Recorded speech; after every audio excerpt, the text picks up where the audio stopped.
N'olwekyo emirimu egyo tegimala. Abasomesa, abasawo, abaserikale, abapoliisi tegimala. Emirimu emingi muwulidde kati mu buweereza services already bakozesa abantu miliyoni 5. Ekyo nakyo tukitangaale tuleme okwonoona obudde ate abakulembeze nabo baguumaaza abantu ne batabanyonyola bulungi. Regarding the immediate plans, public service jobs are only 470,000. The majority of jobs, therefore, must be in the private sector.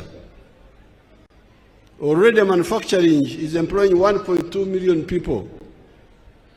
Services, 5 million people. And yet, this is just the beginning. This is the general message of the NRM. Si kituufu okulowooza nti gavumenti yegenda okukozesa abantu bonna,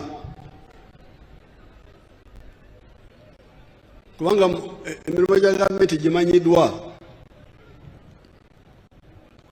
Ow'omuluka ali omu,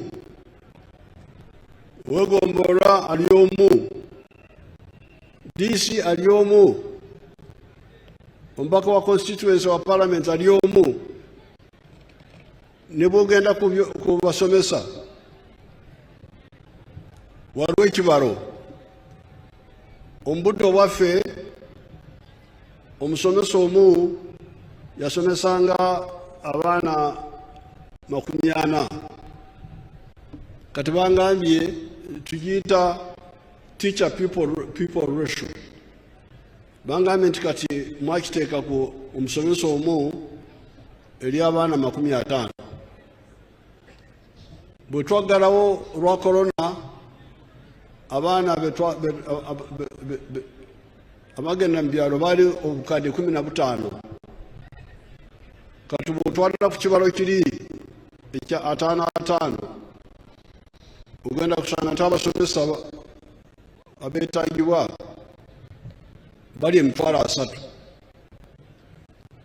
N'olwekyo emirimu egyo tegimala. Abasomesa, abasawo, abaserikale, abapoliisi tegimala. Emirimu emingi muwulidde kati mu buweereza services already bakozesa abantu miliyoni 5. Ekyo nakyo tukitangaale tuleme okwonoona obudde ate abakulembeze nabo baguumaaza abantu ne batabanyonyola bulungi. Regarding the immediate plans, I must mention the issue of the railways. The old meter gauge that is being repaired and the new standard gauge railway that will go from Maraba to Kampala and Kasese, as well as going from Tororo to Lira, Guru, Nimure.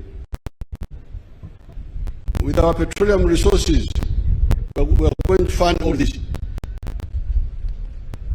The importance of the railway is to lower transport costs. This makes it easier for business to make profits. We are already handling electricity. With the low cost of production, Uganda becomes more attractive to business operators. They make profits more easily. Therefore, the people of the East rise up and take advantage of the government programs of PDM, Emyoga, Grow, etc. to join the money economy. The government has arranged for the rest: peace, infrastructure, the markets, etc.